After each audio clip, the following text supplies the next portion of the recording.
आत्मा जीवित सामर्थ्य करना में उद्धार करता परमेश्वर, हम धन्यवाद करते पिता आज के सुंदर दिन के लिए पिता कि आपने हम पूरे सप्ताह भर संभाला। सप्ताह के पहले दिन आज हम सब खुदावन तेरे अनुग्रह में ऑनलाइन के थ्रू इकट्ठे होने पाए। हम आपके नाम को धन्य धन्य कहते हैं पिता कि खुदावन ये आपका अनुग्रह है पिता कि आज हम सब पिता इस मीडिया के मार्फत ऑनलाइन के थ्रू पिता हम सब जुड़ने पाए हैं। पिता हम आपसे दुआ करते हैं कि आज इस समय हमसे बोल और बातचीत कर। हम सब अपना जीवन तेरे हाथों में सौंपते हैं पिता। हमसे जो भी गुनाह पाप जान अनजान से हम क्षमा चाहते हैं, अपने लहू से धो शुद्ध कर पिता। इस मीटिंग के अल्पा मेगा आदि अंत आप बनने पाए। पवित्र आत्मा हर एक पर आपका कब्जा होने पाए। हर देह प्राणात्मा इच्छा मानो विचार बुद्धि ज्ञान समझ पर आपका नियंत्रण होने पाए पिता। हम अपने आप को खाली करते हैं, हमें स्वर्गीय बुद्धि ज्ञान से भरपूर कर। आज जो खुदावन जो बातें खुदावन जो तेरे विरोध में पवित्र आत्मा तू कोड़े लगा के हमारे अंदर से निकाल और अपनी जीवन की बातें, अपने पुत्र की बातें, अपने पुत्र का स्वभाव हमारे अंदर डाल पिता कि हम सब तेरे स्वरूप और समानता में तैयार हो पाए।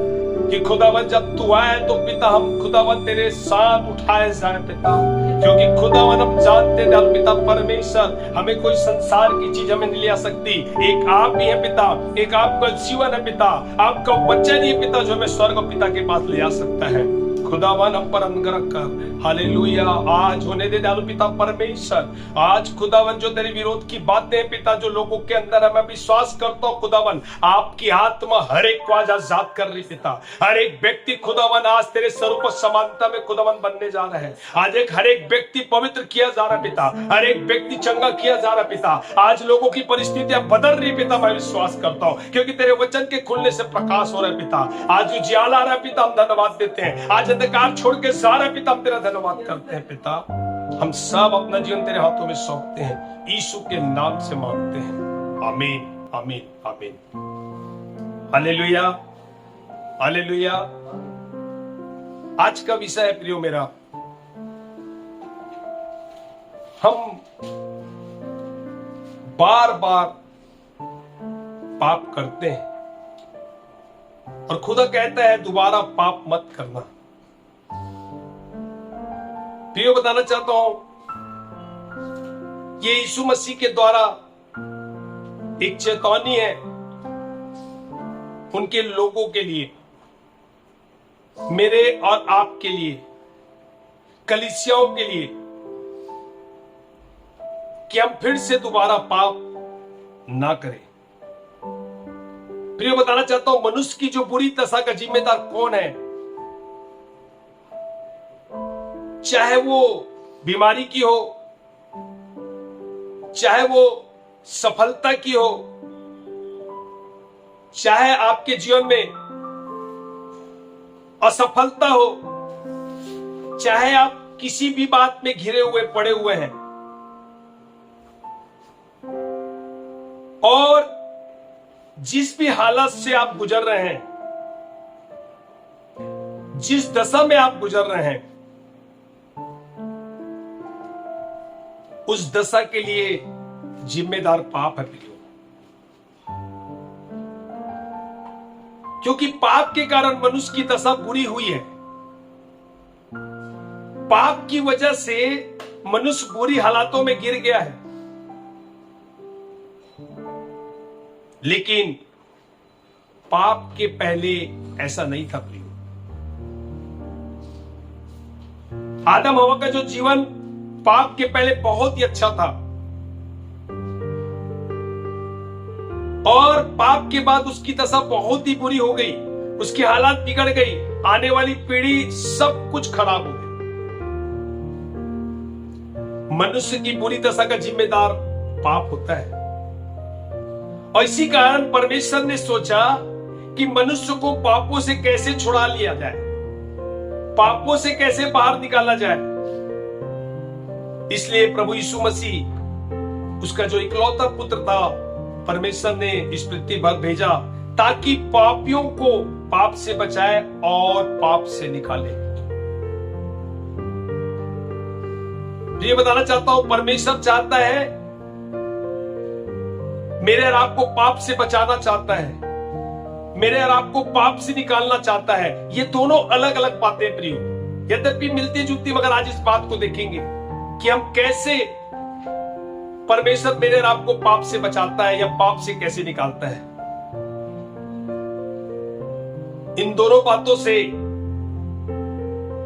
आज कलीसिया के विश्वासियों को बहुत ही जरूरत है कि हम सब पाप से बचाए भी जाए और पाप से निकाले भी जाए। हालेलुया। प्रियो, कई बार ऐसा होता है कि प्रभु यीशु मसीह पर हम जब विश्वास करते हैं और उसके पीछे जब चल रहे हैं और कई महीने बीत गए, कई साल बीत गए और बस हम प्रभु में चल रहे हैं, और इसी यात्रा के दौरान बहुत से पाप, बहुत से गुनाह हमारे जीवन को घेरे रहते हैं, या ऐसा कह दूं हम उन पापों से भरे रहते हैं और हमें नहीं लगता कि ये पाप है। हमें ऐसा लगता है वो ये सारे काम की हमें क्या हो जाती है, आदत लग गई है जो नहीं करना चाहिए। धीरे धीरे ऐसे लग गया है कि ये पाप नहीं है, चलता है, क्योंकि इंसानी जीवन जीने के लिए, धरती पर जीवन जीने के लिए छोटी छोटी बातें, छोटी मोटी गलतियां, अपराध होते रहते हैं। ये कोई बहुत बड़ी बात नहीं है, हमें आदत लग गई है, हमें पता ही नहीं चलता। तो ये बताना चाहता हूं, यदि आपका और मेरा नया जन्म हुआ है, पाप का आकर्षण आपके लिए सबसे बड़ा खतरनाक है, क्योंकि परमेश्वर जिस जगह से मेरे और आपको निकालता है, शैतान उसी बात को, उसी चीजों को आकर्षण करता है कि हम फिर से उसी पाप में पड़ जाए। आपने देखा कि कैसे आदम और हवा को पाप के कारण बहुत आकर्षित, वो क्या हो गए, आकर्षित हो गए, और उस पाप के कारण, आकर्षित होने के कारण वो क्या हो गए, उस पाप पे फंस गए। प्रियो, आप अगर कर्ज से निकल के आए हैं तो शैतान आपको फिर से उसी कर्ज में ले जाने की कोशिश करेगा। अगर आप भयचार से निकल के आए, शैतान आपको फिर से भयचार में ले जाने की कोशिश करेगा, वहां पर आकर्षित करेगा। उसको पता है कि इसको इन चीजें इन्हें बहुत अच्छी लगती है। अगर आपकी आदत चोरी करने की है तो कोशिश करेगा उस चोरी करने में आपको बार बार आकर्षित करेगा कि आप फिर से दोबारा फंस जाए। ये पाप की एक परिभाषा है, उसका गुण समझ लो। अलग अलग हम जिस पाप में फंसे हैं, और देखना वो उसी पाप को लाएगा जिस पाप में हम बड़ा आनंदित और फंसे हुए थे, फिर से आकर्षित करेगा जिस पाप को परमेश्वर ने क्रूस पर मेरे और आपको क्या कर दिया है, आजाद कर दिया है। और इसीलिए परमेश्वर बोलता है कि दोबारा पाप मत करो। हालेलुया। आज सीखेंगे प्रियो, गलाती 5 अध्याय के 1 पद को देखिए, आज बाइबल क्या बताती है। गलाती 5 के 1 पद को देखिए। मसीह ने स्वतंत्रता के लिए हमें स्वतंत्र किया है, अतः इसी में स्थिर रहो और दासवत के जुए में फिर से ना जीतो। हालेलुया। प्रिय, बताना चाहता हूं, इस बात को बाइबल बताती है, आजादी का जीवन जीने के लिए मेरे और आपको परमेश्वर पाप से आजाद किया है, या मेरे और आपको पाप से स्वतंत्र किया है।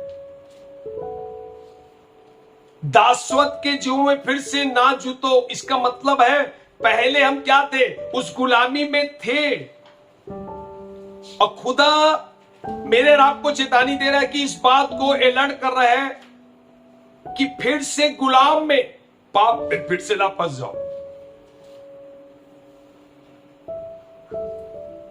क्योंकि बाइबल इस बात को अलर्ट करती है कि मसीह ने स्वतंत्रता के लिए हमें स्वतंत्र किया है कि हम क्या हो सके, कि हम उस पाप से स्वतंत्र हो सकें और उसी में स्थिर रहें,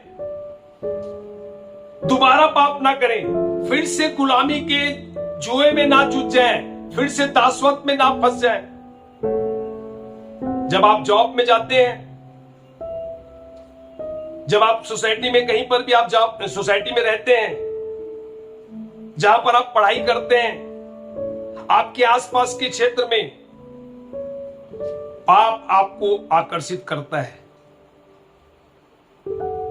वो चाहता है कि आप आओ और ये पाप करो। वो आपको पाप में फिर से फंसाना चाहता है प्रियो,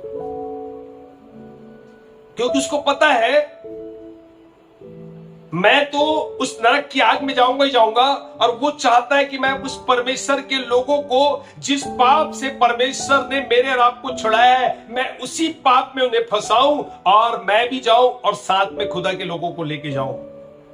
यहां पर परमेश्वर मेरे और आपको अलर्ट करता है प्रियो। लेकिन बाइबिल का ये वचन आपको मेरे और आपको चेतावनी दे रहा है कि दोबारा पाप मत कर। अगर आज हम किसी चीज से जूझ रहे हैं, बीमारियों से जूझ रहे हैं, कर्जों से जूझ रहे हैं, बिजनेस में हमारे साथ प्रॉब्लम है, प्रियो आज हमें चेक करने की जरूरत है। नौकरी अगर किसी की छूट गई है, किसी चीज के लिए आप बहुत ज्यादा परेशान हो, कहीं ऐसा थोड़ी है कि जिस पाप से परमेश्वर ने आपको बाहर निकाला, कहीं वो पाप फिर आपको कहीं आकर्षित थोड़ी कर रहा है, कहीं आप फिर उसी पाप में, उसी गुलामी में थोड़ी फंस गए हो, कहीं उस पाप में आपको फिर से मजा आ रहा है कि चलो कोई बात नहीं। प्रियो आज परमेश्वर मेरे और आपको अलर्ट कर रहे हैं। मैं बताना चाहता हूं, प्रभु जिनको बचाता है और वास्तविक में वो उसी को बचाएगा जिसको परमेश्वर ने चुना है, जिसको परमेश्वर ने बुलाया है। जिनको परमेश्वर बचाता है उनको बचाता है, मतलब चेतावनी सबके लिए नहीं है, गैर मसीह के लिए चेतावनी नहीं है। वो उनके लिए चेतावनी है जिसको परमेश्वर ने बचाया, उसी को परमेश्वर क्या करेगा, उन पापों से बाहर निकालेगा। ये बताना चाहता हूं, देखना कई बार हम जब डॉक्टर के पास जाते हैं ना, और डॉक्टर को बताते हैं कि भैया हमारा पेट क्या है, दर्द हो रहा है, वो हमें क्या करता है, मेडिसिन देता है। और मेडिसिन के साथ साथ हमें क्या बोलता है, भैया आप ना मिर्च मसाला, ज्यादा तेज, नॉनवेज, इन चीजों को मत खाना। वो क्या करता है, मेरे और आपको अलर्ट करता है, चेतावनी देता है, भैया इसके खाने से फिर आपका नुकसान होगा। दवाइयों के साथ वो चेतावनी देता है, तली हुई चीजें मत खाना, फिर से पेट आपका खराब होगा, दोबारा फिर से पेट खराब हो जाएगा। इसलिए मेरे और आपको अलर्ट करता है। परमेश्वर भी चाहता है कि जब मैंने तुम्हारे गुनाह और पापों को क्षमा कर दिया है, वो शैतान आज भी आपको फिर से आकर्षित कर रहा है, संसार आकर्षित कर रहा है, वो भविचार आकर्षित कर रहा है, वो आपको फिर से उसी गुलामी में ले जाएगा। और इस कारण आपकी जो आज स्थितियां हैं, कहीं उस पाप के कारण आप बीमार में थोड़ी पड़े, कहीं उस पाप के कारण आप कर्ज में थोड़ी पड़े, कहीं उस पाप के कारण आपका सब कुछ खत्म थोड़ी हो गया है। आज मेरे और आपको सोचने की जरूरत है प्रियो। मेरे साथ एक वचन निकाल लीजिए, यूहन्ना 5 अध्याय के 14 पद को देखिए आप।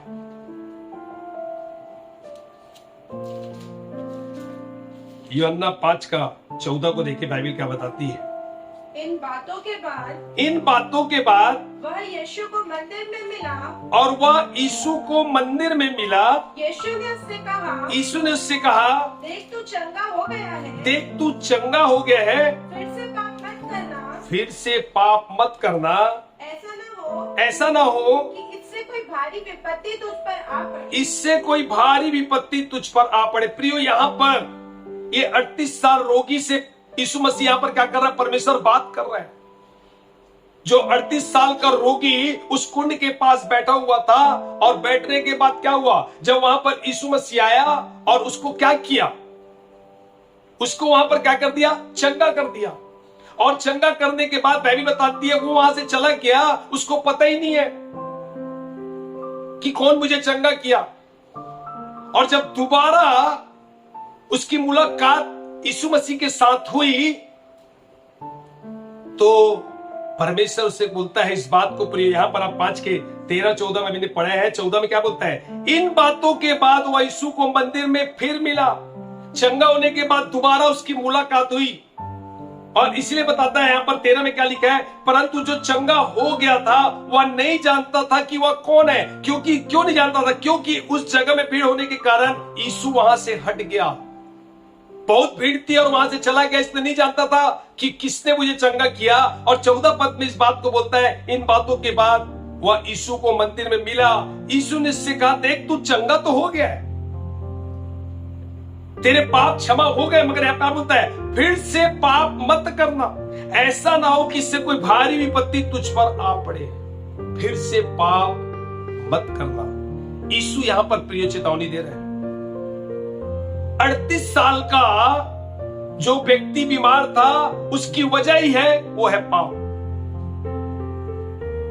और इसलिए बाइबल बताती है कि एक व्यक्ति के जीवन से जब एक पाप निकल जाता है और अगर हम फिर दोबारा गुनाह करते हैं तो और बहुत सारी दुष्ट आत्माएं 7 गुना पाप इस प्रकार एंट्री करता है और हमारी पहले सी दशा और जो कैसे रहती पिछली दशा से और ज्यादा बुरी स्थिति हो जाती है। इसलिए तो बोला दोबारा पाप मत करना, हम धोखे में ना रहे। और हमें पता ही नहीं चलता आखिर कारण क्या है। क्या कारण है कि आज हमारी नौकरी छूट गई, क्या कारण हम आज बीमारी में पड़े, क्या कारण है कि हमारा बिजनेस नहीं बढ़ रहा है, क्या कारण है कि हम इन तमाम परिस्थितियों में फंसे हैं। क्योंकि हम कहीं दोबारा कोई ऐसा पाप थोड़ी कर रहे हैं, हमें कोई ऐसी पाप या ऐसी कोई चीजें में आकर्षित कर दी है कि हम फिर से उसी गुनाह में फंस गए। प्रियो देखिए इस बात को, एक वचन और देखते हैं इसी का, यूहन्ना और 8 अध्याय के 11 पद में देखिए यहां पर बाइबल क्या बताती है। 8 का 11,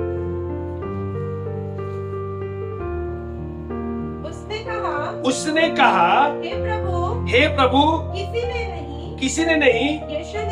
यीशु ने कहा मैं भी तुझ पर दंड की आज्ञा नहीं देता, मैं भी तुझ पर दंड की आज्ञा नहीं देता, जा फिर पाप ना करना। प्रिय यहाँ पर एक स्त्री व्यभिचार जो की थी ना, परमेश्वर यहां पर उससे बातें कर रहे हैं। उसने जब व्यभिचार किया तो लोगों ने क्या किया, लोगों ने उसे पकड़ के यीशु के पास लाया, बोले मूसा की व्यवस्था में लिखा है व्यभिचार करना क्या है, पाप है। और बता मूसा की व्यवस्था में लिखा है कि पथराव करके इसे मार दे। और यीशु मसीह क्या किया, वो सिर नीचे करके कुछ लिखने लगा। बोले ठीक है शर्त एक है, जो कोई पाप नहीं किया वो पहला पत्थर मारे। और धीरे धीरे सब चले गए। और आपको कहानी पता है, जाने के बाद जब यीशु मसीह ने अपने आप को जो उसी समय सिर उठाया और देखा कि सब चले गए, तो उसने बोला क्या तुझे कोई पथराव नहीं किया, कोई मारा नहीं? बोले कोई नहीं मारा, सब चले गए।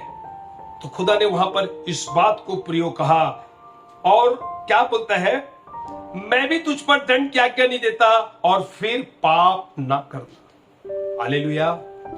प्रियो बताना चाहता हूं, अगर वास्तविक में इस बीच में यीशु अगर नहीं आता तो स्त्री को मार दिया जाता, उसको खत्म कर दिया जाता।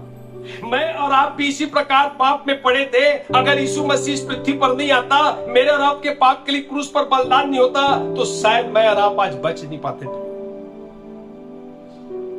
इसलिए परमेश्वर मेरे और आपको इस बातों को चेतावनी दे रहा है। हम इस बात को जाने प्रियो, आपको मालूम है आदम और हवा जो अदन की वाटिका में थी, और परमेश्वर ने क्या किया, बोले मैं तुम्हें क्या करता हूं, भले बुरे का ज्ञान का जो वृक्ष है उसे तुझे नहीं खाना है। मगर उसने क्या किया, उसने उस फल को खाया। और फल खाने के बाद परमेश्वर ने क्या किया, आदम हवा को डांटा और अदन की वाटिका से उसे बाहर निकाल दिया। क्यों बाहर निकाल दिया? क्योंकि एक पाप उन्होंने किया था और उस कारण वो अपने जीवन को क्या किए, खो बैठे थे। और उसने क्या कमा लिया, मृत्यु को कमा लिया। एक पाप तो कर लिया, परमेश्वर चाहता है कि अब ऐसा ना हो कि दोबारा पाप करे, क्योंकि वहां पर एक जीवन का क्या होता, वृक्ष लगा हुआ था। कहीं उसे जीवन का वृक्ष खा के वो फल ना खा ले करके परमेश्वर ने क्या किया कि ये व्यक्ति एक बार तो गलती किया, जिस फल को बोला था ना खाना, ऐसा ना हो दोबारा खा ले। उसे क्या कर दिया गया, बाहर निकाल दिया गया, ये दोबारा पाप कहीं ना करे।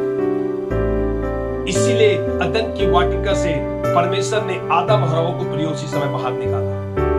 क्या आज हम के इस प्रकार पाप में धुल पड़े हैं? आज परमेश्वर कलीसिया को प्रियो चिता रहे हैं। कलीसिया को लगता है हम तो सब कुछ ठीक है, हमारी लाइफ में सब ठीक चल रहा है, हम दोबारा पाप करते हैं तो पता ही नहीं चलता। क्यों चलता? क्योंकि बार बार गुनाह की आदत लग जाती प्रियो, और वो आदत हमें याद दिलाती है कि सब ठीक हो रहा है। शुरू में क्या लगता है, शुरू में हमें पूरा लगता है, बाद में एक आदमी आदी हो जाता है, तब पाप बुरा नहीं लगता प्रियो। हालेलुया। और होता क्या है, जब एक व्यक्ति को पाप बुरा नहीं लगता, इस लोग क्या करते हैं, लोग बोलते हैं कुछ नहीं होता, वो शराब पी लेते हैं, क्योंकि बाइबल के वचन को निकालते हैं, लिखा है बाइबल में, लिखा है बोले थोड़ा थोड़ा क्या करना चाहिए, पिया करो, वचन में लिखा है। क्योंकि वो क्या हो चुके हैं, उस पाप को कर करके वो आदी हो चुके हैं, पता ही चलता हम गुनाह कर रहे हैं कि नहीं कर रहे हैं। कई लोग व्यभिचार करते हैं, कोई बात नहीं बोले, दाऊद ने तो किया था, इब्राहिम भी 2-3 पत्नी रखी थी, मैं भी कर सकता हूं, क्योंकि वो क्या हो चुके हैं, आदी हो चुके हैं। लोग पाप करने के लिए पता है वचन को खोदना चाहते हैं। मैं बताना चाहता हूं, इस बात को याद रखें, अगर आप इस प्रकार का पाप कर रहे हैं, एक बड़ी विपत्ति आपका इंतजार कर रही है। अगर आपने दोबारा पाप किया है तो वो इस बात का वेट कर रही है कि मैं कब इसके ऊपर आऊं और एक बड़ी समस्या को लेके आऊं। क्योंकि बताना चाहता हूं, पाप में आपकी एक छोटी सी उंगली भी नहीं होना चाहिए। एक उंगली भी क्या करेगी, वास्तविक में एक छोटी सी उंगली पूरे शरीर को पाप में ले जा सकती है। आप ऐसा समझ लो, एक शक्कर का दाना जो छोटा सा गिरता है ना, और कुछ ही समय बाद, कुछ घंटे बाद चींटियां क्या करती है, क्योंकि वो दाना एक चींटी के लिए बहुत बड़ा होता है, इसके कारण वो सारी चींटियों को क्या करते हैं, वो बुलाते और लाइन लग जाती है कि हमें क्या करना, लेके जाना है। और आप सोचे भी नहीं थे कि किचन में अभी चींटियों थी नहीं, कहां से आ गई, और थोड़ा सा शक्कर गिरा है, ऐसा दौड़ते हैं, पूरे लोगों को बुलाते हैं कि आओ, बोले अब मिल गया बोले, और इस प्रकार वो पूरी चींटी क्या करती है, उस दाने को लेके मिलके लेना शुरू कर देती। प्रियो, जीवन में अगर छोटा सा अंग भी पाप में पाया ना, तो पूरा शरीर को नरक में ले जा सकता है। इसलिए तो होता है, छोटी छोटी लोमड़ी दाग की बारी को क्या कर रही है, हम बोलते कुछ नहीं होता, छोटा छोटा पाप, छोटा छोटा गुनाह, कुछ नहीं होता। आज देखेंगे प्रियो, सबसे पहले हम किन किन पापों से हमें बचे रहना है। परमेश्वर ने कहा है, 10 आज्ञा में दिया, मूर्ति पूजा नहीं करना। हाँ, हम इस बात को मानते हैं कि हमने मूर्ति पूजा क्या कर दी, छोड़ दी है, हम पत्थरों की आराधना नहीं करते। तो ये बताना चाहता हूं, जीवन में अगर छोटा सा अंग पाप में अगर पाए गए ना, तो पूरा शरीर को नरक में ले जा सकता है। आज हम सीखने जा रहे हैं, सबसे पहले हम किन किन पापों से बचे रहना है। बाइबल बताती है कि मूर्ति पूजा नहीं करना, और हमने क्या किया है, उसकी आज्ञा मान को मूर्ति पूजा करना हमने छोड़ दिया है। हम पत्थरों की आराधना नहीं करते, मगर बताना चाहता हूं, बाकी हम सब करते हैं। इसका मतलब ये नहीं कि हमारा उद्धार हो चुका है। प्रिय, बताना चाहता हूं, हमें व्यभिचार के पापों से बचे रहना चाहिए। आज बड़ी तेजी से आकर्षण हो रहा है इस चीजों में। समाज कहता है सब चलता है, गवर्नमेंट इस बातों को लागू कर चुका है प्रियो। आज लड़की लड़की के साथ में गुनाह और पापों में पड़े हैं, लड़का लड़की गुनाह पापों में पड़े। गवर्नमेंट अलाउ कर रहा है इस बातों को। सुप्रीम कोर्ट से ये चीजें पास हो चुकी है, क्योंकि शैतान को पता है कि मेरा अंतिम समय है। अब उनका रिलेशनशिप कोई पाप नहीं है। आज देखो, आप कहीं पर भी जाओ, घरों पे, कहीं पर भी रूम पे बच्चे रहते हैं, किस प्रकार वो पाप उस चरम सीमा तक पहुंच चुके हैं, किस तेजी से पड़ रहे हैं। और इसीलिए बाइबल बताती है, कुरिन्थियों की कलीसिया को पौलुस पत्र लिखता है, तुम्हारे भीतर मैंने क्या देखा है? पाप को देखा है कि कोई व्यक्ति अपने मां के साथ व्यभिचार करता है, मतलब पिता के पत्नी के साथ व्यभिचार करता है, ऐसा लिखा है। प्रिय, हम व्यभिचार के पाप में ना फंसे। एक भी उंगली पाप नहीं होना चाहिए, क्योंकि पूरा शरीर नाश हो सकता है प्रियो। दूसरी बात, बोल चाल के पाप। हमारे शब्दों से लोगों के जख्म को भरना चाहिए कि कहीं उनका जख्म होना चाहिए। हम कई बार इस प्रकार के शब्दों को इस्तेमाल करते हैं कि एक व्यक्ति क्या हो जाता है, इतना दुखी हो जाता है। हमारा शब्द इस प्रकार रहे कि हम उसके जख्म को भर सकें, ना कि हम उसे जख्मी कर दें। इसलिए बाइबल कहती प्रियो, प्रभु मेरे मुख पर क्या कर पहरा बैठा, मैं क्या बोलता हूं, मेरी तू सहायता कर, क्योंकि हर एक शब्दों का परमेश्वर एक दिन न्याय लेगा। बोलचाल के पाप, हम धोखे में ना रहे कि हमने तो सिर्फ मूर्ति पूजा परमेश्वर ने मना किया था, हम सब बंद कर दिए, बाकी और पापों में हम फंसे हुए हैं। हम सोचते हमारा उद्धार हो चुका है। तीसरी बात, घमंड के पाप। बहुत सारी बातों का एक व्यक्ति को घमंड होता है। हमारे पास तो बहुत बड़ी कार है, आपके पास तो क्या है, मोटरसाइकिल है। हमारे पास बहुत बड़ी टीवी, आपके पास ब्लैक एंड व्हाइट टीवी है। हमारा घर एक अच्छा एरिया में है, बंगला है, तुम्हारा छोटा सा घर है। प्रभु ने हमें सब कुछ दिया है, प्रभु ने हमें सब कुछ दिया है। प्रिय, बताना चाहता हूं, गरीब सोचता है प्रभु ने उसे ही दिया, मुझे कुछ नहीं दिया है। रियल में आप तारीफ नहीं कर रहे प्रियो, उसके सामने घमंड की चर्चा कर रहे हैं। आप ऐसा करके बता रहे हैं कि मुझे सब कुछ दिया है। हालेलुया। चौथी बात, लालच के पाप। क्योंकि बाइबल कहती किसी भी चीज का लालच मत करना, किसी वस्तु का, किसी के घर का, कोई भी चीज का, ना स्त्री का, ना पैसे का, किसी भी चीज का कोई लालच मत करना। आज वास्तविक में कलीसिया लालची बनते जा रही है। बहुत तो लोगों के अंदर मुझे पास्टर बनना है, मुझे क्या बनना है, अध्यक्ष बनना है, मुझे क्या करना है, सिंगर में आराधना करना है, मुझे सामने रहना है, मुझे पहले आराधना करना है, मुझे स्टेज में आना है। मेरा नाम किसमें चाहिए, पेपर में मेरा नाम चाहिए, मुझे आगे चाहिए। लालच। आप सामने आना चाहते हैं, मगर बाइबल बताती है सेवकाई पर्दों के पीछे प्रियो। सेवकाई घुटने पर है, मगर क्या हो जा रहा है, लालच बढ़ रहा है। हम चेक करें कि हम कौन कौन से गुनाह और कौन कौन से पापों में हम पड़े हुए हैं। कोई पाप इस प्रकार में आकर्षित थोड़ी कर रहा है। इसलिए दाऊद कहता है जो कुछ मुझ में है उसके पवित्र नाम को धन्य कहे। आज हमारे पास जो कुछ भी है उस खुदा का अनुग्रह से है। पांचवी बात,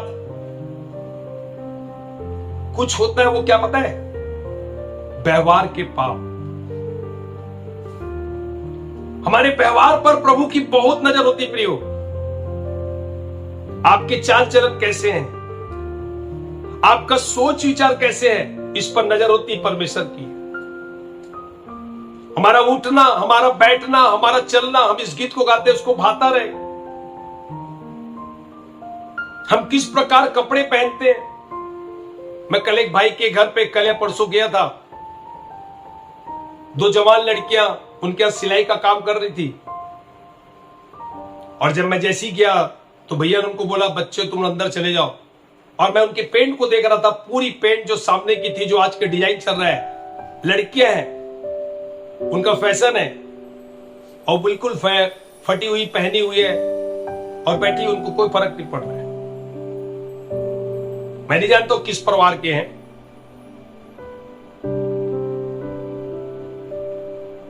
क्या हम कैसा जीवन जी रहे हैं, हमारा व्यवहार कैसा है, कलीसिया के साथ कैसा है, लोगों के साथ कैसा है, गैर मसीह के साथ कैसा है, ये मैंने रखता है प्रियो।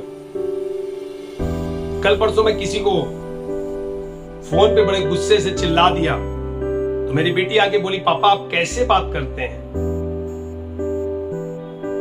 आप प्रचार करते, प्रेम की बातें करते हैं, हम कई बार क्या हो जाते हैं, अनकंट्रोल हो जाते हैं। कलीसिया में कई बार हम अच्छे व्यवहार रखेंगे, घर पे हमारा व्यवहार सही नहीं रहता। घर में कई बार व्यवहार अच्छा रहता है, व्यवहार बाहर में हमारा व्यवहार सही नहीं रहता। प्रियो, परमेश्वर इन बातों पर भी ध्यान देता है। 6ठी बात, संसार से मित्रता करना प्रभु से बैर रखना है। बाइबल बताती है जो कोई संसार से मित्रता करता है वो प्रभु से बैर करता है। मेरे साथ एक वचन निकाल लीजिए, 2 पत्रस 2 अध्याय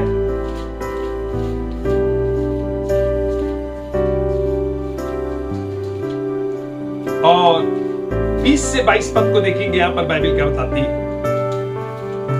2 पत्रस 2 अध्याय। जब वे प्रभु उद्धारकर्ता यीशु मसीह के पहचान के द्वारा संसार की नाना प्रकार की अशुद्धता से बच निकले, नाना प्रकार की अशुद्धता से बच निकले, और फिर उनमें फंसकर हार गए। और फिर क्या हो जा रहा है, जिस जगह से परमेश्वर मेरे और आपको निकाला है, फिर उसमें फंसकर हार गए। हम फिर क्या करते हैं, फिर उसी गुनाह और पापों में फंस जाते हैं और हार जाते हैं प्रियो। और तो उनकी पिछली दशा पहली से भी बुरी हो गई। तो उनकी पिछली दशा पहले से, यही तो सीख रहा है कि दोबारा पाप मत करना। आपकी पिछली दशा पहले से भी बुरी हो गई है, आपको पता ही नहीं है। आप सोचते हैं जब मैं शुरुआती में आया परमेश्वर के पास, परमेश्वर ने मुझ पर अद्भुत अनुग्रह किया, उस समय आप परेशान थे, परिस्थितियां बदली, और कुछ समय बाद आपकी स्थिति पहले से ही बदतर हो गई। आप बोलते मैं खुदा के आने के पास आखिर में पहले ही अच्छा था, मगर आपको उसका कारण नहीं पता कि क्या कारण है कि मेरी स्थिति पहले से भी और बदतर हो गई। तब लोग इस प्रकार की बातें करते, तू क्या किया, तू अपना धर्म को छोड़ा, तूने संसार को छोड़ा, और इस कारण तेरे साथ ऐसी विपत्ति आई है। मगर उसका कारण प्रिय आज जानने की जरूरत है कि हम क्या करते हैं। इस बात को बोलता है, फिर हम अशुद्धता से बच के निकले थे, फिर वहीं पर फंसकर हम हार जाते हैं, फिर उसी पापों में, फिर उसी गुलामी में चले जाते हैं। इसलिए उनकी पिछली दशा से पहले से बुरी हो गई है। और हम सोचते हम फिर क्यों कर्जे में आ गए, हम सोचते क्यों बीमारी में फंस गए, हम सोचते क्यों आज इतना हाथ तंगी है, हम सोचते क्यों हमारी नौकरी चली गई, क्योंकि हम फिर पाप में चले गए हैं। और इसी बात को आगे क्या बोलता है, क्योंकि धर्म के मार्ग का ना जानना ही, देखो, धर्म के मार्ग को ना जानना ही उनके लिए इससे भला होता, उनके लिए भला होता कि उसे जानकर, बस उसे जानकर। बहुत सारे लोग जानबूझकर पाप करते थे, जानने के बाद भी ये गलत है, फिर भी पाप कर रहे हैं, उस पाप में वो आनंद ले रहे हैं।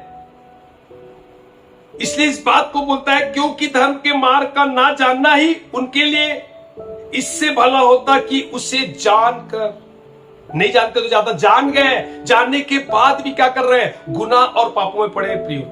और क्या बोलते हैं? और उस पवित्र आज्ञा से फिर जाते, उस पवित्र आज्ञा से फिर जाते जो उन्हें सौंपी गई थी, जो उन्हें सौंपी गई थी। हालेलुया। आगे, उन पर यह कहावत ठीक बैठती है और उन पर ये कहावत बिल्कुल ठीक बैठती है कि कुत्ता अपनी छाट की ओर और नहलाई हुई कुत्ता अपनी छाट की ओर कुत्ता अपनी छाट की ओर और नहलाई हुई सुवर्णी कीचड़ में और नहलाई हुई सुरनी कीचड़ में लौटने के लिए फिर चली जाती और लौटने के लिए फिर चले जाती है।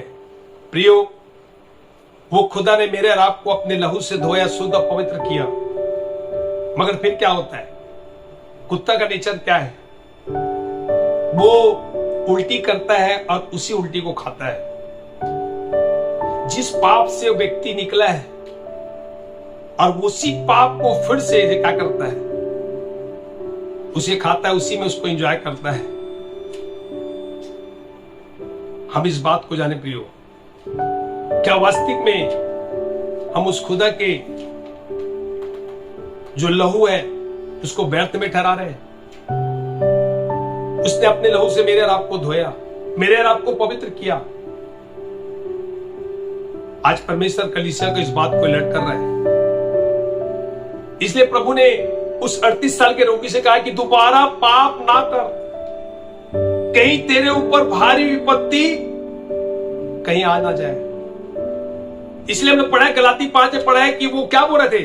दासवत के जो है फिर से ना जूतो, फिर से गुलामी में, फिर से पाप में ना पड़ो। हमने उस स्त्री के बारे में पढ़ा है, प्रभु ने कहा फिर से तू क्या करना? पाप ना करना। हालेलुया। प्रियो, इसी का देखिए 2:20 हम पढ़ रहे थे जो जब वे प्रभु और उद्धारकर्ता यीशु मसीह की पहचान के द्वारा जब वे प्रभु और उद्धारकर्ता यीशु मसीह के पहचान के द्वारा संसार की नाना प्रकार की अशुद्धता से बच निकले, संसार की नाना प्रकार की अशुद्धता से बच निकले, और फिर उनमें फंसकर हार गए, फिर उन्हीं चीजों में फंसकर हार गए, तो उनकी पिछली दशा हाँ, पहले से भी बुरी हो गई उनकी है। पिछली दशा प्रियो पहले से ही बुरी हो गई है। और आगे लिखा, जानबूझकर पाप करते, वो जानते फिर भी पाप कर रहे हैं। प्रियो, हम धोखे में ना रहे। मैं और आप लहू से धुले हुए थोड़ा ध्यान दे। जो लोग दोबारा पाप करते हैं ना, इसका मतलब है दोबारा बलिदान करते हैं, यीशु मसीह को दोबारा क्रूस पर चढ़ाते हैं। मैं फिर से बोल रहा हूं, जो लोग दोबारा पाप करते हैं, इसका मतलब है दोबारा बलिदान, यीशु मसीह को दोबारा क्रूस पर क्या करते? चढ़ाते हैं। निकाले मेरे साथ इब्रानी 6 अध्याय के 4 से 6 पद को देखे। यहां पर बाइबल क्या बताती है? इब्रानी 6 अध्याय के 4 से 6 को देखे। क्योंकि जिन्होंने एक बार ज्योति पाई है, क्योंकि जिन्होंने एक बार ज्योति पाई और जो स्वर्गीय वरदान का स्वाद चख चुके हैं, और जो लोग स्वर्गीय वरदान का स्वाद चख चुके हैं और पवित्र आत्मा के भागी हो गए हैं, और पवित्र आत्मा के भागी होंगे। प्रियो देखो, जिन लोगों ने एक बार ज्योति पाई है, स्वर्गीय वरदान का स्वाद चख चुके हैं।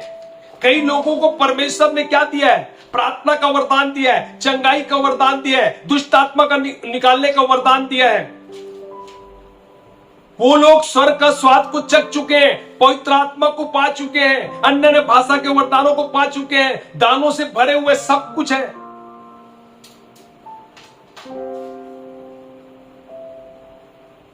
और आगे क्या बोलता है? और परमेश्वर के उस उत्तम वचन का और आने वाले युग की सामर्थ का स्वाद चख चुके हैं। हाँ, देखो क्या बात बोल रहा है इस बात को। और परमेश्वर के उत्तम वचन का और आने वाले युग की सामर्थ का स्वाद क्या कर चुके हैं? चख चुके हैं। हालेलुया। प्रियो, कई बार लगता है क्या ये पाप कर सकते हैं? ऐसे लोग जो परमेश्वर के वरदान को पाए हुए हैं, पवित्र आत्मा को पाए हुए हैं, क्या ये पाप कर सकते हैं? हाँ, कर सकते हैं। क्योंकि बाइबल कहती है, जो कोई समझता है कि मैं स्थिर हूं, चौकस रहे कहीं गिर ना पड़े। हम धोखे में ना रह प्रियो। हम प्रतिदिन अपने आप को जांचें, हम चेक करें क्या कारण है कि कर्जा घर से नहीं जा रहा है, क्या कारण है बीमारी हमको छोड़ नहीं रही है, जबकि हर एक बीमारी के लिए परमेश्वर ने कोड़े खा लिए। ऐसा कोई रोग नहीं जिसके लिए कोड़ा नहीं खाया है। हाँ, हम बीमार होते हैं, मगर खुदा ने उस कोड़े खाए कि हम चंगे भी होंगे। खुदा नहीं चाहता एक व्यक्ति अस्वस्थ रहे, नहीं चाहता बीमार में रहे। खुदा नहीं चाहता एक व्यक्ति कर्ज में रहे। खुदा नहीं चाहता एक व्यक्ति उस समस्या में जूझे।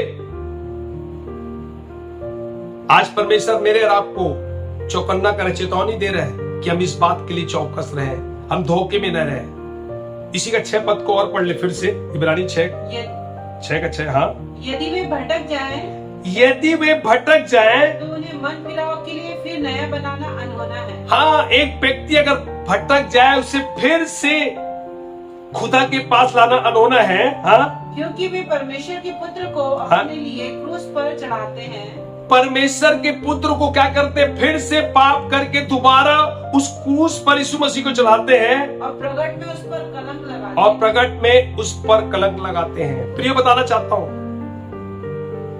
नया जन्म पाने के बाद, पवित्र आत्मा पाने के बाद, वरदान पाने के बाद भी व्यक्ति पाप करता है। उसको दोबारा यीशु मसीह को क्रूस पर चढ़ाते हो, पता है हम क्या करते हैं? हम हत्या करते हैं। हम क्या कर रहे हैं?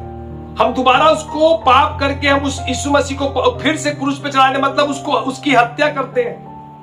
पहले तो मेरे और आपके लिए वो खुद क्या किया? वो पापों के लिए स्वयं आया। वो स्वयं क्या बोलता है? मैं अपने आप को खुद सौंपता हूं क्रूस पे, और अपने आप को मैं क्या करता हूं? जीवन देता हूं और जीवन लेता भी हूं। मैं खुद को सौंपता हूं। दोबारा अगर हम कर रहे प्रियो, हम उसकी हत्या करते हैं। हम धोखे में ना रहे, हम इस बात को सीखें।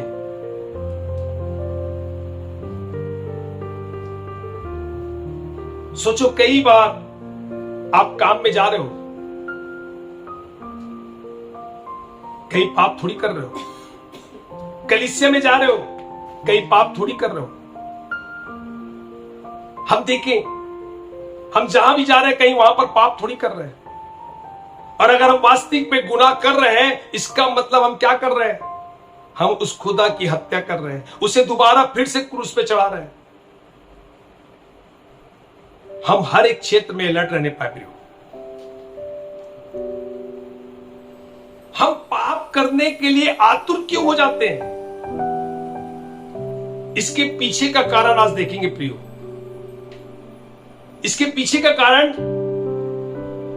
प्रसिद्धियां, प्रसन्नता। एक व्यक्ति आज प्रसिद्ध होना चाहता है, उसे संपन्नता चाहिए, और क्या करता है? शैतान इन बातों को लेके आना चाहता है। देखो, परमेश्वर संपन्नता देना चाहता है। खुदा चाहता है कि मेरे बेटे का नाम ऊंचा किया जाए, वो संपन्न रहने, किसी बात की घटी ना रहे। मगर शैतान भी क्या करता है प्रिय? यहाँ पर शैतान प्रसिद्धियां और संपन्नता देना चाहता है, क्योंकि उसके पास वैभव है जो आपको पाप की तरफ ढकेलना चाहता है।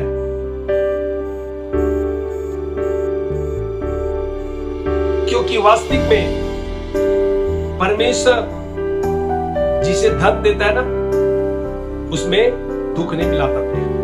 मगर ये क्या करना चाहता है आपको? ये आपको पाप में ढकेलना चाहता है। निकाले यहां पर एजकेल 28 अध्याय का 16 से 18 पद का देखिए। यहां पर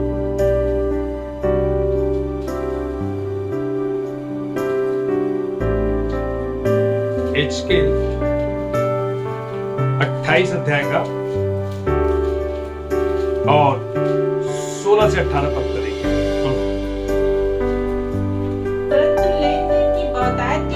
परंतु लेन देन की बहुतायत के कारण उपद्रव से भरकर पापी हो गया। तू उपद्रव से भरकर पापी हो गया, इसी से मैंने तुझे अपवित्र जानकर, और इसी से मैंने तुझे अपवित्र जानकर परमेश्वर के पर्वत पर से उतारा, परमेश्वर के पर्वत से उतारा। और हे छावने वाले करूब, हे छावने वाले करूब, मैंने तुझे आग सरीखे चमकाने वाली मणियों के बीच से नष्ट किया। और मैंने तुझे क्या किया? आग सरीखे चमकाने मणि से नष्ट कर दिया। सुंदरता के कारण तेरा मन फूल उठा, सुंदरता के कारण तेरा मन फूल उठा, और वैभव के कारण तेरी बुद्धि बिगड़ गई। और वैभव के कारण तेरी बुद्धि बिगड़ गई। मैंने तुझे भूमि पर पटक दिया, और मैंने तुझे भूमि पर पटक दिया, और राजाओं के सामने तुझे रखा, और राजाओं के सामने तुझे रखा कि वे तुझको देखें, वो तुझको देखे तेरे अधर्म के कामों को बहुतायत से, तेरे अधर्मों के कामों की बहुतायत से, और तेरे लेन देन की कुटिलता से, तेरे लेन देन की कुटिलता से, तेरे पवित्र स्थान का अपवित्र हो, तेरे जो पवित्र स्थान है वो अपवित्र हो गए। इसलिए मैं तुझे, इसलिए मैंने तुझे ऐसी आग उत्पन्न की, ऐसी आग उत्पन्न की है जिससे तू भस्म जिसमें हुआ। तू भस्म हो। और मैंने तुझे सब देखने वालों के सामने हाँ? भूमि पर भस्म कर डाला, भूमि पर भस्म कर डाला। हालेलुया। प्रियो, बताना चाहते हैं ये शैतान के बारे में यहाँ पर लिखा हुआ है। लेन देन के बहुतायत के कारण जब हम वास्तविक में, जब हम गरीब थे, हम परमेश्वर के पास क्या करते थे? बैठते थे, उसके साथ संगति करते थे, प्रार्थना करते थे, सुबह उठते थे, बाइबल पढ़ते थे, गवाहियां देते थे, सुसमाचार सुनाने जाते थे। क्योंकि हम क्या थे उस समय? हम तमाम उन चीजों में फंसे हुए थे। मगर होता क्या है? लेन देन के कारण वास्तविक में प्रार्थना हमारे जीवन में कम हो जाती है, संगति हमारे जीवन में कम हो जाती है, आत्मिकता कम हो जाती है प्रियो। क्योंकि वचन कहता है, बाइबल कहती है, जो धन प्रभु देता है उसमें दुख कभी नहीं मिलाता। कहीं हम धोखे में थोड़ी कि आज परमेश्वर ने हमें क्या किया? हमारी सारी जरूरतों को पूरा किया, सब कुछ दिया, हमारी प्रार्थना लाइफ कम हो गई। मैंने कई बार देखा, संडे में क्यों नहीं आते? बोले भैया परमेश्वर ने इतनी आशीष दिया है कि संडे छुट्टी मिलती नहीं, क्या करोगे? कारोबार संभालना पड़ता है, नौकरी, छुट्टी नहीं मिलती। और एक व्यक्ति का प्रार्थना लाइफ, परमेश्वर के साथ संगति कम हो जाते हैं, और उसके लिए भी वो परमेश्वर को ही दोषी ठहराता कि खुदा ने आशीष दिया है तो मैं क्या करूं? उस आशीष को तो देखना पड़ेगा ना। लेन देन के कारण प्रियो, कहीं ऐसा तो नहीं संपन्नता में आपके जीवन में पाप हो गया हो? शैतान क्या करता है? इसी लेन देन के कारण तो परमेश्वर उसको स्वर्ग से गिराया, और वही क्या करता है? उसी स्वभाव को वो क्या करना चाहता है? मेरे और आपके अंदर उन बातों को लाना चाहता है कि हम लेन देन के कारण क्या हो जाए? खुदा से दूर हो जाए, उसकी संगति से दूर हो जाए, वचनों से दूर हो जाए, प्रार्थना का जीवन हमारा दूर हो जाए। बहुत सारे बोलते चर्च बंद है। मैं बताना चाहता हूं कितना अच्छा अवसर है आपको कि आप कलीसिया के महत्व को समझोगे। जब सब चीजें मिलती रहती तो उसकी वैल्यू नहीं समझते। आप बैठे व्यक्ति का, खुदा आपके साथ में, कलीसिया जाना अच्छी बात है, संगति करना अच्छी बात है, व्यक्तिगत भी आप संगति कर सकते हैं। संडे तो आप एक दिन जाते हैं, 6 दिन आपके पास है, अब तो 7 दिन आपके पास है। मैं बताना चाहता हूं खुदा आपसे कुछ बात करना चाहता है। ये ज्यादा अवसर है आपको कि अपने चरणों, खुदा के पास जाए, चरणों में बैठे और खुदा से बात करें। खुदा बताएगा कि मेरे अंदर कमी क्या है। बहुत से लोग बोलते ठंडा पर आ रहा है, क्यों आ रहा है? क्योंकि एक व्यक्ति संगति नहीं करना चाह रहा है, व्यक्तिगत अपने संबंध को मजबूत नहीं करना चाहता है। वो सोचता है मैं कलीसिया में ही जाऊंगा तभी मैं आत्मा से भरूंगा, तभी सब कुछ बदलेगा। हाँ फैक्ट है, हम चाहते हैं सब कुछ है, मगर बताना चाहता हूं आज भी आपके पास आत्मा है, वो पवित्र आत्मा आपके पास में है। उसे शोकित मत करें, उसे ठंडा ना करें। वो तैयार है, क्या आपकी आत्मा तैयार है? कहीं आपके पास वो प्रसन्नता इतनी आ चुकी है, इतना धन आ चुका है, इतनी चीजें आ चुकी है। शैतान कहीं इस प्रकार आपको कहीं लालच में इस चीजों में थोड़ी फंसा दिया है कि एक व्यक्ति का पाप हो गया, सुंदरता के कारण फूल उठा, तेरी बुद्धि क्या हो गई? बिगड़ गई। किसके कारण? वैभव के कारण। हम धोखे में ना रह प्रियो। इसी का पढ़ लें, एचकेल 28 का 18 पद को देखें। एचकेल 28 का 18 को देखे भी जो पढ़ रहे थे। तेरे अधर्म के कामों की बहुतायत से, तेरे अधर्मों के कामों की बहुतायत से, और तेरे लेन देन की कुटिलता कुटिलता से, बस तेरे लेन देन की कुटिलता से, लेन देन के कारण शैतान खुद गिर गया।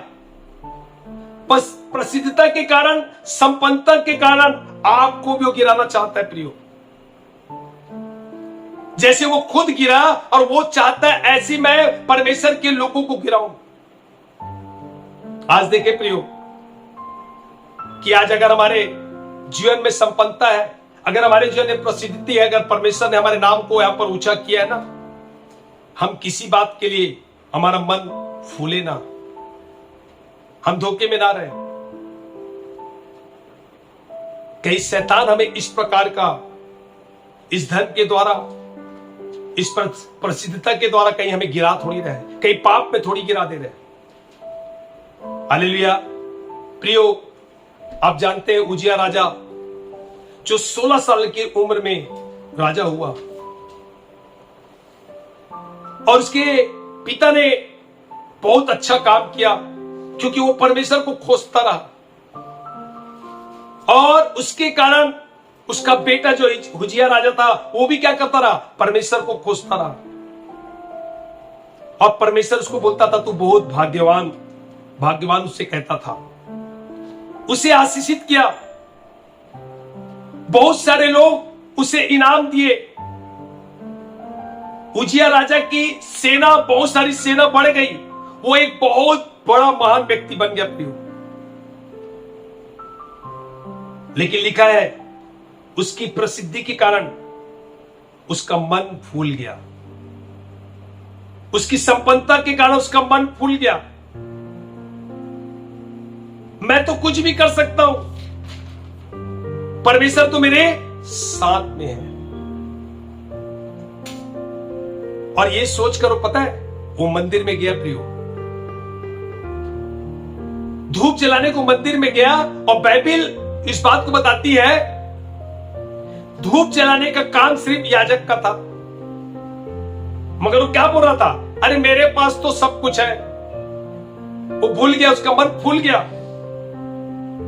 राजा को लगा मुझे कौन रोक सकता है। वो मंदिर में गया और उसके पीछे याजक भी गया प्रियो। आप एचकेल 26 अध्याय बाद में आप पढ़ सकते हैं, इस बात को जानते हैं। और उसने क्या किया, वहां पर जाके धूप को जलाया।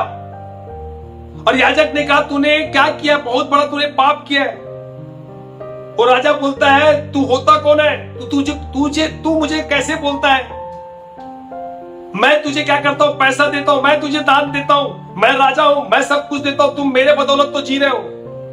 तुम यहाँ के पुजारी हो या याजक हो, कौन सी बड़ी बात है। मैं तो राजा हूं, तुम्हारी हिम्मत कैसे हुई मेरे से बात करने के लिए। प्रियो, बताना चाहता हूं बात ये नहीं है, बात ये है परमेश्वर के नियम को तोड़ने का। जो परमेश्वर ने नियम दिया था उसको तोड़ने का।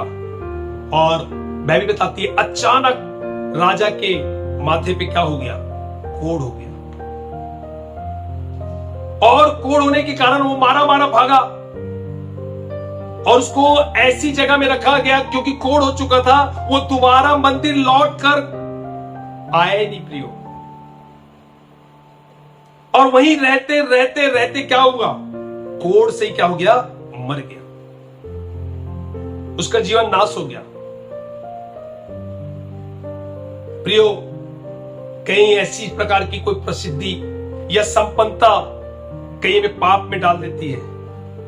इसलिए बाइबल बोलती है कि दोबारा पाप मत करना। प्रियो, आज अपने आप को चेक करने की जरूरत है। हम सोचते हैं हम तो उद्धार पा चुके हैं, हम तो बपतिस्मा लिए हैं, हमारे पास दान वरदान से हम भरे हुए हैं, हमारे द्वारा बड़े बड़े परमेश्वर काम करता है। हमने लोगों को, बहुतों को, हजारों लोगों को परमेश्वर के पास लेके आया है। मगर कहीं आप बीमारी में पड़े हैं, कहीं आपकी नौकरी आज जो थी छूट गई है, कहीं आप कर्ज में पड़े हैं, कोई भी समस्या में पड़े हैं। प्रियो, आप अपने आप को चेक करें कि कहीं आप दोबारा फिर से जिस पाप से परमेश्वर ने मेरे और आपको छोड़ा है, कहीं वही गुनाह फिर थोड़ी करना है। क्योंकि शैतान हमें इन बातों में आकर्षित करता है कि एक व्यक्ति क्या हो जाए, पाप में फंस जाए और वो नाश हो जाए। प्रियो, आज परमेश्वर मेरे और आपको इन बातों के लिए अलर्ट करता है, चेतावनी देता है कि हम अपने आप को चेक करें। आइए हम अपनी आंखों को बंद करें। इस समय प्रियो, हम देखें कि कहां पर हम ऐसा गुनाह किए जिसके कारण आज हम बीमारी से जूझ रहे हैं, कर्जों से जूझ रहे हैं, समस्याओं से जूझ रहे हैं, हम दुखी है, हताश है। परिस्थितियां आज भी आप 10 साल 20 साल 25 साल से ऐसी बनी है। ऐसा क्या हम गलत काम कर रहे हैं? ऐसा कौन सा हम दोबारा फिर से गुनाह कर रहे हैं? कहीं दोबारा पाप करके हम परमेश्वर की कहीं हत्या थोड़ी कर रहे हैं। हम दोबारा पाप करके, मैं भी बताती हूं, फिर से दोबारा उससे बलिदान करते हैं। प्रियो, एक बलिदान तो उसने हमारे पापों के लिए स्वयं दिया, और दोबारा बलिदान प्रियो वो हम करते हैं उससे, उसकी हत्या करके हम और दोषी ठहरते हैं। पिता, हम आपसे दुआ करते हैं कि अपने बच्चों को, पिता, कई लोग जानबूझकर पाप कर रहे हैं, फिर से खुदावन वो संसार में, उस बुराई में जिस पाप से आपने निकाल के लाया है, क्योंकि आपने इस बात को सिखाया, मैं इसलिए तुम्हें स्वतंत्र किया है कि तुम स्वतंत्र रहने पाओ, कि फिर से उस गुलामी में या फिर से उस पाप में ना फंसो। हाँ पिता, ये खुदावन स्वतंत्र करके उसमें स्थिर रहने पाए, आप ऐसी सहायता करें। और अगर इन्होंने गुनाह पाप किया पिता, आप पश्चाताप करें, उस बातों के लिए मन फिरा पिता, कि तेरी ओर फिर सके और उनकी स्थिति फिर से पिता वो जो की त्यों होके वो खुदावन चंगे हो सके, वो लेने वाले नहीं देने वाले हो सके, वो फिर से उनकी जहां नौकरी छूट गई फिर से मिलने वाले हो सके, जो आत्मिकता उनकी खत्म हो चुकी फिर से वो आत्मा में बलवंत होकर प्रार्थना का, वचनों का जीवन हो सके, वो जो ठंडे हो गए सरगर्म हो सके। पिता, आप ऐसी सहायता करें पिता, क्योंकि तेरा वचन कहता है तू ठंडे और गुनगुनेपन को उगलने पर है, तू सरगर्म चाहता है। हाँ पिता, आज कलीसिया यद्यपि बंद पड़ी है पिता, मगर लोग आज घरों में तेरी आत्मा उनके साथ है। आप उनकी अगुवाई करें, आप उन्हें प्रेरित करें पिता। आज आपने अपने वचनों के द्वारा उन्हें इस बातों की चेतावनी दी है कि कहीं फिर से दोबारा तुम पाप में थोड़ी पड़े। खुदावन, इनकी सहायता कर, ये आज से दोबारा कभी गुनाह ना करे, ये पश्चाताप करे, मत फिराए, और बड़ी गवाही के साथ पिता ये वापस लौटे कि आने वाले समय में आपके नाम को महिमा मिलने पाए। सारा आदर में आपको देते हैं, यीशु के नाम से मांगते हैं, आमीन आमीन आमीन।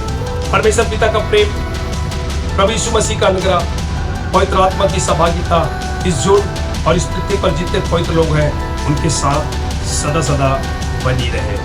आमीन आमीन आमीन।